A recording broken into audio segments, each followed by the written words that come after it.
Hello, what is up you guys? It is Tarika, aka Isolated Beauty, and I'm coming at you guys with a new video. This is going to be about writer's block and my personal tips, tricks, and advice for overcoming it. I am very excited to film this video because I feel like it would be very helpful. I feel like this is something that we all struggle with. This video was requested by Shakara. She's one of my fellow artist friends, one of my biggest supporters, always showing love, so please check her out. I will link her social media in the description box. I will also be posting some of her work right here. She's an incredible artist, so thank you so much for requesting this video. If you guys have any video requests, every now and then I ask on Instagram what videos you guys would like to see, and I do listen, I do keep them in my mind. So since we on quarantine, honey, Miss Rona running it up, baby, we gonna get this content out. So yeah, I'm very excited to share my tips and advice with you guys. I think I put a lot of thought into it, and I think this advice will really help you guys if you are experiencing writer's block and you don't know how to overcome it. So if you guys are feeling this video already, please give it a thumbs up. Do not forget to click that subscribe button if you have not already as well.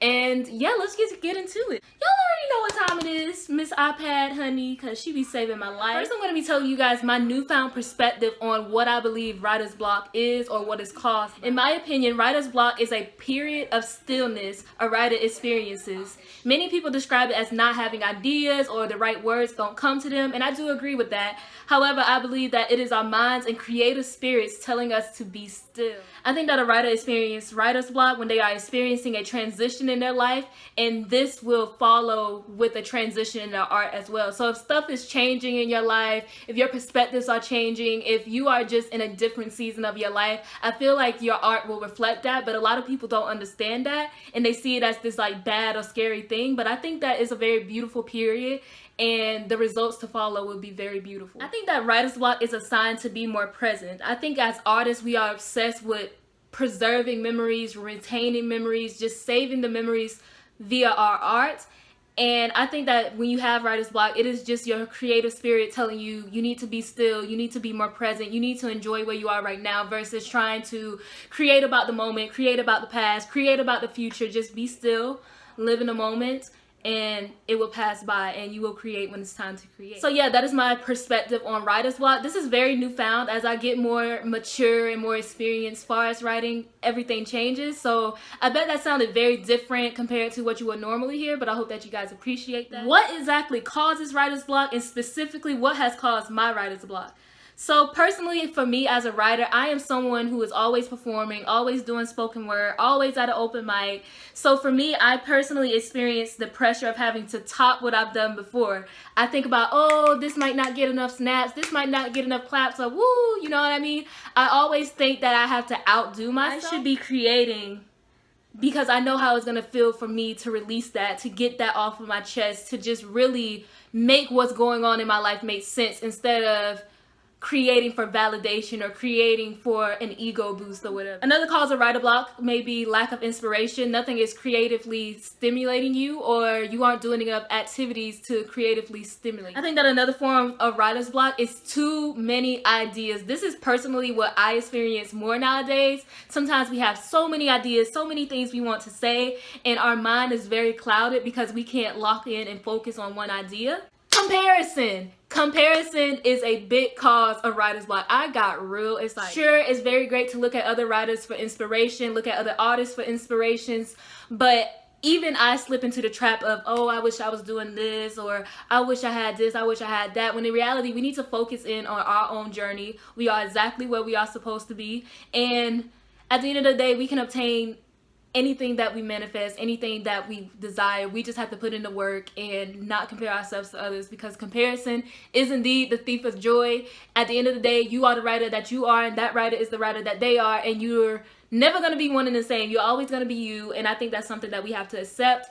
Just sure, look for inspiration, but don't sit there and like, oh, I wish I had this, I wish I could do this, you know what I mean? Ooh, now this is my favorite one.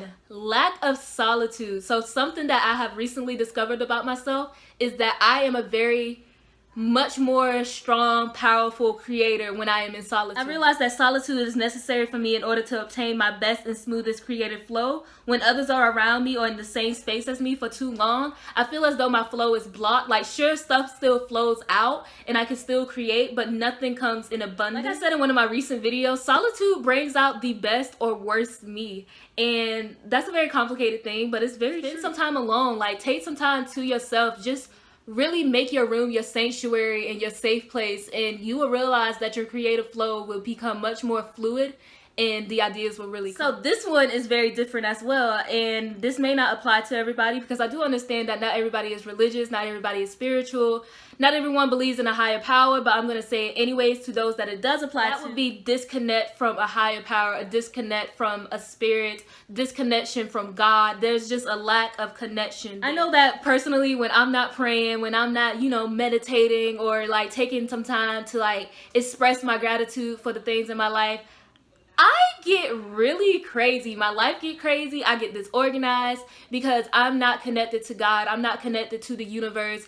I'm not talking and manifesting good thoughts into the universe. And that really throws me off balance, which also interrupts my creative flow because art is basically how I release everything. So if I'm releasing negativity, I'm going to get negativity. You know what I mean? So I think that reconnecting with a higher power, reconnecting with God, talking to God, even talking to the universe, praying, whatever you are into, if that applies to you, that disconnect can really be a source of your writer's block, believe it or not. Not even just writer's block, creative blocks, whatever you want to call it. I truly believe that, especially since I've matured and since I've, you know, gotten older and just more connected to God and the universe and all of that. I really sound like a cliche ass poet right now, but no, it's a very serious and real thing. Like, really try to get connected, get back grounded, and find your flow again, and you'll be surprised. Like, you'll be surprised. How to overcome writer's block. So I think the biggest thing is to tell yourself that it is okay and it is normal. Change the narrative. You don't have to see writer's block as this awful thing. I think that sometimes as artists we make it bigger than what it actually needs to be, and that's understandable because our art is our absolute everything. So when we are creating art, we feel like we're nothing, and I get it because my mind goes there too sometimes. You've written before and you will write again. Just because you haven't written in a while doesn't make you any less of a writer than other writers who are constantly pushing out. Get back in touch with why you began writing in the first place. Write for yourself first and foremost. If you are writing and even creating of any sort for the sake of impressing an audience, for the sake of boosting your ego, for the sake of confidence, you are creating for the wrong reasons. Always make sure your happiness, your excitement, your joy, and your sanity is a priority when creating your art. The rest is just a bonus. Now, this may sound crazy. You like, well, Tarika, you're a performing artist. Like, you always in front of an audience. When I am trying to create for the sake of, oh, I need validation, it's never successful. I create for myself. I create my art because it is how I release and get my thoughts out and make sense of the world around me. I don't write for an applause. I don't write for confidence. Well, in a sense, I write for confidence. I don't write for confidence through other people, if that makes sense. I create for myself. I am an artist for myself, and the rest is just a bonus. So sure, I love the applause. I love the audience feedback. I love especially when someone tells me their writing inspires them. But if it's not for me first and foremost, it won't ever leave that impact, and people can see through that, I believe. Like I said, if this is your thing, reconnect with your higher power. Start by praying or meditating. Allow God to work through you. Now, this is a real thing. Y'all probably gonna think I'm mad crazy.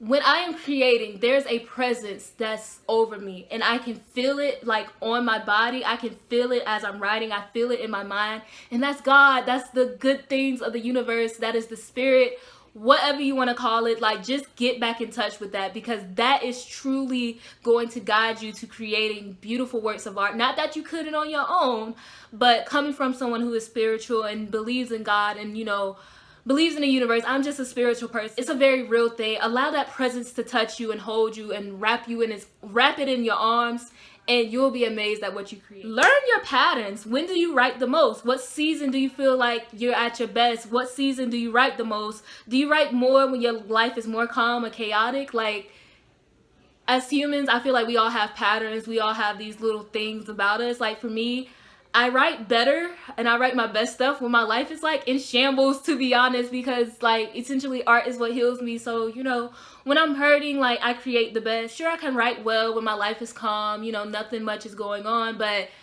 I know when I'm at my best seasons as far as writing. I know when I'm not at my best seasons with writing. So it just really depends. You have to figure out, like, when are you writing the most? When do you need to write? When do you have the urges to write? Like, just get it all out, you know what I mean? Write a stream of consciousness. Now, this is something that I have always done. This has always been a part of my creative process. It's all of your thoughts with no real structure. Honestly, sometimes as writers, as poets, as spoken word artists, we overdo things. I think we need to just take a step back and just write from our heart, write whatever is on our mind without thought or without structure. Like, ditch the figurative language, ditch the metaphors, ditch the wordplay, ditch the structure, and just write for the sake of writing. And a lot of my pieces have evolved from stream of consciousness. I would just be writing about my day, and then all of a sudden, oh, it sparks something, and I have a new idea for a piece. Or I'll write one of my thoughts, and that thought is just so, mwah, I just like, oh, this need to be in a piece. So that personally works for me. I'm not saying that it's going to work for you, but I do know writing stream of consciousness can really bring out, like, something that may spark a new idea for a piece and prevent your writer's block. And stream of consciousness is a form of writing. Sure, it's not a poem, but it can be very powerful. Don't sleep on stream of consciousness. I love stream of consciousness. I learned about that in like 8th grade. And when I tell you it stuck with me, like, that's when I really started like writing. But yeah, let whatever comes out come out. So if you write 2 lines, that's okay. Keep it. Don't throw it away. Don't feel like shit because you wrote 2 lines. Those 2 lines, you may be able to use it later. Those 2 lines may be the opening of a very powerful piece later. Whatever you get out, keep it, because when you do have the urge to write, when you are in a better place to write a full piece, you don't have to start from nothing. Also, even if you don't have like lines, if you have topics that you want to write about, subject matters, situations, things that have happened in your life, keep a running list of the things that you do want to write about, so that when it is time to write, you have a starting point. Okay, I think another one of my favorite tips as far as overcoming your writer's block is to do something that you normally wouldn't. When I was in college, I think I was experiencing a little, writer's block, because I wasn't really writing. I was like real deep into dance or whatever. And I was like, dang, I kind of need inspiration. I didn't have a show. So like, I was halfway going crazy, y'all. But I would go see an opera. I would go listen to like live music, like orchestra or jazz. Like, do something that you normally wouldn't. Go see a play. Go for a walk. Even something as simple as that. Like, do something that you normally wouldn't. Paint. Create some freaking, I don't even know. Like, just do something that you normally wouldn't. You never know what inspiration is gonna come from that. You never know what's gonna spark something. And it's just a nice way to open up your mind, because I feel like sometimes closed-mindedness can be a cause of writer's block, because we're so stuck in our ways, we're so stuck in our past. I think that just doing something that you normally wouldn't is a good way to escape the box, to stimulate you, and you just never know what inspiration you might gain from it. Oh, this is another one of my favorites. I think I just like all of these tips.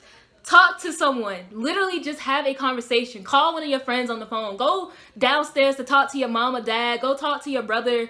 Just talk to someone and have a real conversation. No small talk, no bullshit. Like, actually talk to people. You never know what kind of inspiration, like, just simply talking. Like, that is of course it's a language in itself. That is I don't know, I feel like that's a form of writing in itself, conversation.